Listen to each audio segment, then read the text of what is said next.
Olá, sejam muito bem-vindos! Aqui quem fala é a professora Nelise. E nessa primeira aula virtual, nós vamos trabalhar o tema Movimento Retilíneo Uniforme, ou simplesmente MU. Se você não é meu aluno, tudo bem, seja bem-vindo também. Só não estranhe se de repente a minha abordagem for diferente da abordagem do seu professor. Está tudo bem, você pode escolher a abordagem que ficar mais fácil para você. Eu tenho certeza que o teu professor ficará muito feliz em saber que você aprendeu, independentemente do método que você utilizou. Agora, se você for meu aluno, melhor ainda, nada do que eu falar aqui vai ser novo para você. Então aproveite para sedimentar todos aqueles conteúdos, aqueles tópicos que de repente na sala de aula não ficaram muito claros para você. Tudo bem? Então vamos lá. Outro ponto importante que eu gostaria de ressaltar é que esse material, ele não substitui os inúmeros livros e materiais que a gente tem por aí disponíveis para vocês. É apenas um material de apoio para ajudá-los com uma linguagem que esteja aí mais próximo da linguagem que vocês já têm em sala de aula, ok? Então, vamos lá. Será que você sabe mesmo o que é movimento? Ou quais são as características que um móvel ou objeto devem apresentar para serem considerados em movimento? Bom, movimento é quando um móvel tem a sua posição alterada em relação a um referencial ao longo do tempo. Então vamos imaginar a seguinte situação para exemplificar movimento. Imagine que você está dentro de um ônibus. Você, em relação ao motorista, está em repouso. No entanto, você, em relação às pessoas que estão fora do ônibus, está em movimento. Entenderam? Bom, já deu para perceber o porquê o referencial é tão importante. Porque você pode, ao mesmo tempo, estar em repouso ou em movimento, dependendo do referencial adotado. Bom, e movimento retilíneo uniforme? O que é isso? Da palavra retilíneo contida aqui no título, a gente lembra de reta. E é isso mesmo, retilíneo significa uma trajetória reta. Uma outra possibilidade de trajetória seria a trajetória curvilínea, que será abordada mais para frente quando estudarmos movimento circular. No entanto, até lá, vamos sempre estar falando ou trabalhando em cima de movimentos retilíneos ou em linha reta. A segunda palavra contida aqui no texto, no título, é uniforme. E uniforme nos traz uma memória lá da nossa infância, quando a gente ia para a escola. Todo mundo ia de uniforme. E o que isso significava? Que todo mundo, todos os coleguinhas, vestiam a mesma roupa, vestiam o mesmo uniforme, ou seja, todos iam de forma igual. E é essa palavra igual que eu gostaria de trazer aqui para física ou para o movimento retilíneo uniforme. A palavra igual significa que tem algo nesse movimento que é igual. E esse algo é exatamente a velocidade.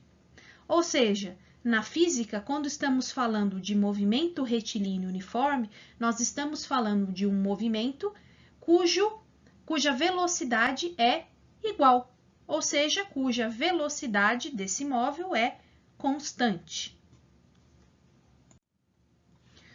Vamos entender aqui o exemplo. Temos aqui um móvel, um carrinho, que está posicionado aqui na posição A. E ele se deslocará até uma posição chamada B, que está distante em 100 metros em relação à posição A. Este móvel faz essa trajetória retilínea em 1 hora. Agora, imagine o mesmo móvel, só que ele vai do ponto A até o ponto C. que não está mais distante 100 metros do ponto A, está distante 200 metros do ponto A, ou seja, está o dobro da distância do ponto A em relação ao ponto B. Bom, se a velocidade desse móvel é constante, isso significa que, se ele percorria 100 metros em 1 hora, para percorrer 200 metros, esse móvel vai levar 2 horas. Ou seja, o que a gente tira de conclusão de tudo isso? Que no movimento retilíneo uniforme, ou MU, o móvel leva sempre o mesmo tempo para percorrer uma determinada distância. Simples assim. Vamos imaginar, então, que temos um móvel que está na posição O, na origem. E ele vai realizar um movimento na horizontal, ou na direção do eixo X. Assim, ele tem duas possibilidades. A primeira possibilidade é ele se mover na direção X e no sentido positivo de X, atingindo então a posição mais A, com uma velocidade constante v. Uma segunda opção seria se ele percorresse uma trajetória retilínea na direção x, mas no sentido negativo de x. Então, esse móvel atingiria a posição menos A e também faria essa trajetória com uma velocidade constante v. No entanto, como ele se deslocou na direção x, mas com sentido negativo, essa velocidade vai aparecer como negativa, para indicar o sentido do movimento.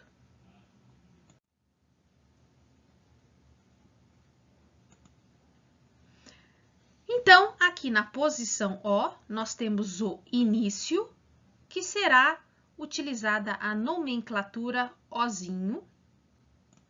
E nas posições A positivo ou A negativo, nós temos a posição final, a qual será utilizada com o índice F'. E olha que legal! Toda vez que a gente fala de velocidade, a gente lembra automaticamente da velocidade do nosso carro. E uma unidade clássica de velocidade, apesar de não ser no sistema internacional, é quilômetro por hora. E o que significa esse quilômetro? Que unidade é uma unidade quilômetro? Quilômetro é uma unidade de espaço. Ou seja, o que significa esse quilômetro? Significa que a velocidade que o carrinho adquiriu foi para percorrer uma distância ou um espaço que foi de uma posição inicial até uma posição final. Ou seja, esse quilômetro nada mais é do que uma representação da variação de espaço. É a dimensão da variação do espaço. E esse H aqui de baixo? O H aqui de baixo é a dimensão do intervalo de tempo que esse móvel levou para percorrer justamente esse espaço. Olha que legal! Com isso, a gente chega na definição de velocidade, que nada mais é do que uma variação de espaço dividida pelo intervalo de tempo. No sistema internacional, não teríamos mais quilômetros por hora, e sim para espaço metros e para tempo segundos. Então, no sistema internacional, nós teríamos uma velocidade em metros por segundos. O interessante da gente avaliar aqui é que nós chegamos na definição de velocidade sem ter que memorizar nenhuma fórmula, simplesmente lembrando que a velocidade do nosso carro é medida em quilômetro por hora. E se eu estou dividindo quilômetro, que é uma unidade de comprimento, por hora, que é uma unidade de tempo, eu tenho que a velocidade é a divisão de um certo comprimento, ou seja, de uma variação de espaço, por um tempo. Olha que legal! particularmente, gosto muito dessas associações, porque eu entendo que é impossível se decorar tudo. Todas as vezes que a gente associa determinado conceito a alguma coisa, a gente acaba poupando a nossa memória para algumas coisas mais difíceis. Então, usem essa dica. Sempre tentem associar aquilo que vocês aprenderam com algo do cotidiano de vocês. Continuando aqui no nosso equacionamento, essa variação de espaço, ela é, conforme aqui no desenhinho, a distância, né, que relaciona o início e o fim do movimento, ou seja, a variação de espaço entre o início do movimento e o fim do movimento, o que significa espaço final menos espaço inicial. Da mesma forma, o ΔT relaciona o tempo final do movimento com o tempo inicial do movimento, ou seja, tempo final menos tempo inicial. Piscou aqui na setinha para vocês um tal de VM, só para lembrá-los que em algumas referências bibliográficas que vocês consultarem, vocês vão observar que a velocidade no movimento retilíneo uniforme também é considerada ou lida velocidade média e muitas vezes utilizado o símbolo VM. No nosso caso, vou utilizar simplesmente V, mas tenham em mente que esse V é a velocidade média. Dando continuação aqui, nós temos então que a velocidade média é espaço final menos espaço inicial, dividido pelo tempo final menos tempo inicial. A partir daqui, então, a gente pode fazer algumas brincadeiras com a matemática. Por exemplo, nesse balãozinho que apareceu, eu posso pegar esse conjuntinho vermelho aqui do denominador e passar multiplicando a velocidade. Quando eu fiz isso, eu posso trocar de lado, né? Colocar a parte azul para o lado esquerdo e a parte aqui do V vezes o ΔT para o lado direito. Rearranjando essa equação, nós chegamos aqui na última linha em espaço final é igual ao espaço inicial mais a velocidade que multiplica o tempo menos o tempo inicial. Notem que da penúltima linha para a última linha tem uma pequena diferença, que é o índice F que foi suprimido. Isso é bastante comum, pessoal. Nós não suprimimos o índice do inicial. Podem ver que o zerinho aí, ó, apareceu no tempo e no espaço. No entanto, o final nós podemos suprimir. Isso é bastante comum. Então, toda vez que vocês virem a letrinha S sozinha e o tempo T minúsculo sozinho, lembrem-se que estamos falando do tempo ou espaço final. Com isso, nós chegamos na única equação do movimento retilíneo uniforme, que é o sorvete. Todo mundo já deve ter ouvido falar em sorvete alguma vez na vida, aí nas aulas de cursinho ou no próprio colegial de vocês. Aqui pra gente, sorvete tem um outro nome, é a função horária do espaço. E notem, pessoal, esta função é uma função do primeiro grau. Logo, quando a gente colocar isso no gráfico, vai aparecer uma reta inclinada. Bom, continuando, graficamente, como é que ficaria esse movimento? Coloquei de novo aqui para vocês as duas opções de movimento que nós temos para o MU. Do lado esquerdo, temos aqui o movimento com velocidade negativa. Da onde vem mesmo esse negativo? Vem do sentido negativo de x. Ou seja, este móvel está desenvolvendo uma trajetória retilínea com velocidade constante, no entanto, ele está indo para trás. Ele está perdendo espaço. Por isso, damos o nome deste movimento de movimento regressivo. O gráfico da velocidade em função do tempo para o movimento regressivo tem essa carinha aqui. Notem, a velocidade ela é negativa, no entanto, durante todo o movimento ela permanece constante. Logo, esta reta aqui é paralela ao eixo x. E o gráfico da variação do espaço em relação ao tempo será uma reta decrescente.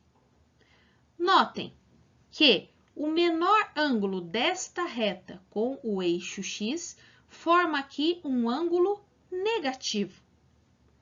Se o ângulo é negativo, isso significa que o coeficiente angular desta reta é negativo, conforme a gente vê aqui no sorvete.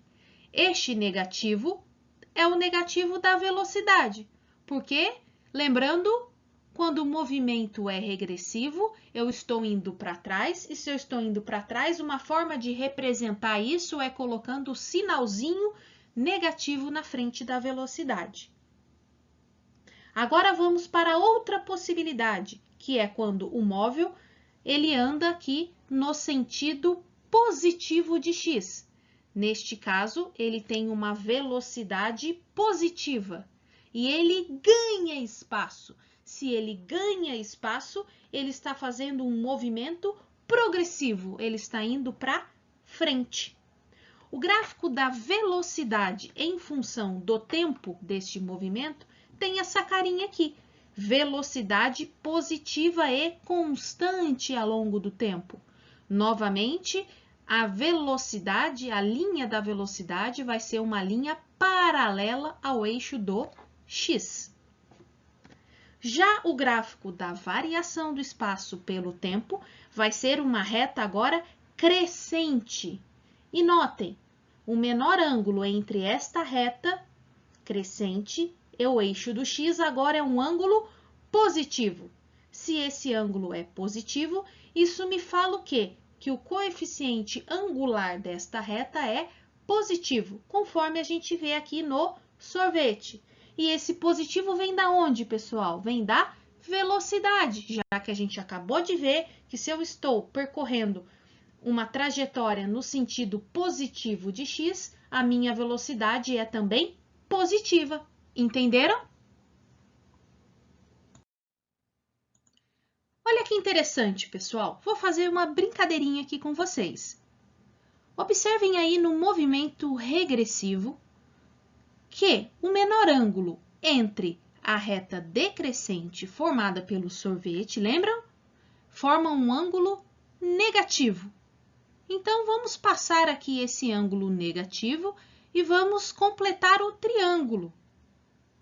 Completando esse triângulo, a gente sabe que no eixo vertical nós temos a variação do espaço e no eixo horizontal temos a variação de tempo.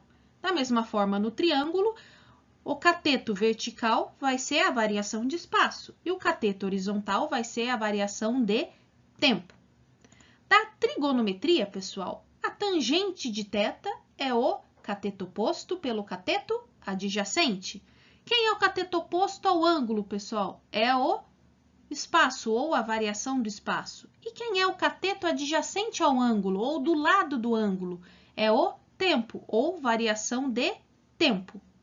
E o que é mesmo a variação do espaço pelo tempo? É a velocidade. Opa, olha que legal, pessoal! Nós podemos falar que o tamanho do ângulo está relacionado à velocidade. Vamos olhar de novo agora no movimento progressivo.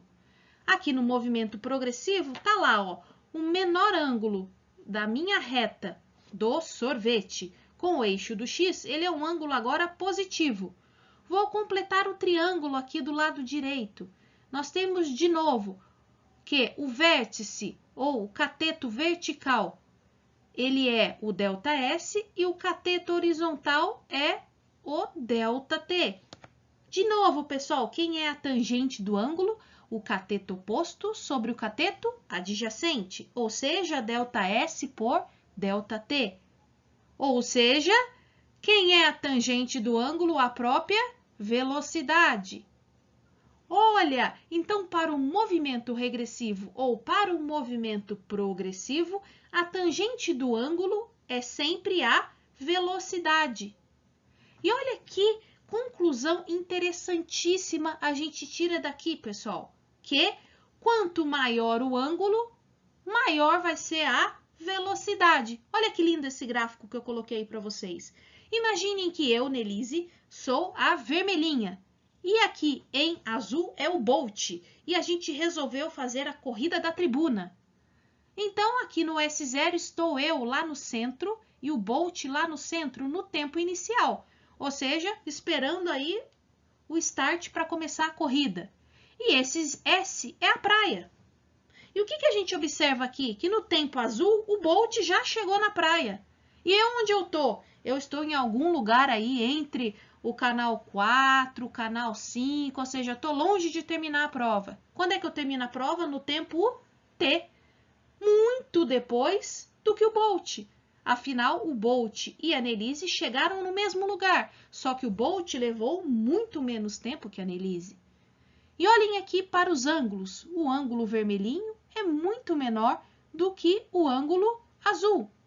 Isso mostra que quanto maior o ângulo, mais rápido o cara chega lá, não é isso? Então, quanto maior o ângulo, maior a velocidade. Essa é a interpretação aí gráfica que a gente consegue tirar de tudo isso. Quanto maior o ângulo, quanto mais inclinada for a sua reta, mais rápido está sendo o deslocamento deste veículo, deste móvel. Ok? Bom, pessoal, sobre MU, acredito que nós conseguimos cobrir tudo o que foi falado em sala. Há diversos outros exemplos que a gente pode falar. No entanto, para aquilo que será cobrado, acredito que não deve ter passado nada. Acredito que estamos aí seguros em relação a todos os conceitos. Ah, mas será que eu sei tudo? Será que eu estou afiado? Como é que eu sei isso, pessoal? Fazendo exercícios. Pessoal, não há método mais eficiente de chegar-se a um outro patamar de qualidade do que resolver exercícios. Ninguém se torna ultra mega blaster bom em alguma coisa sem treinar. E se vocês querem ir bem na prova e saberem para a vida profissional de vocês todos os conceitos de MU, tudo sobre MU, treinem, façam exercícios. Na apostila de teoria de vocês, há diversos exercícios com respostas sobre MU. Eles estão nas páginas 8 a 26 e estão numerados de 1 a 11. Alguns eu já consegui fazer com vocês em sala de aula. E o que eu espero? Eu espero que todos os outros que nós não fizemos em sala de aula, vocês possam fazer em casa para treinar. Ah, mas ainda não acabou. Se ainda assim, com toda essa explicação teórica dessa aula virtual de vocês, você ainda está com dúvida, espere a próxima aula virtual, porque na próxima aula virtual nós vamos fazer juntos um modelinho de exercício de MU. E assim, sempre que você tiver dúvida, você pode consultar essa videoaula e aí resolveu todos os exercícios relacionados a MU e que você tiver com dúvidas. Tudo bem? Então é isso, pessoal. Muito obrigada e até a próxima aula. Divirtam-se!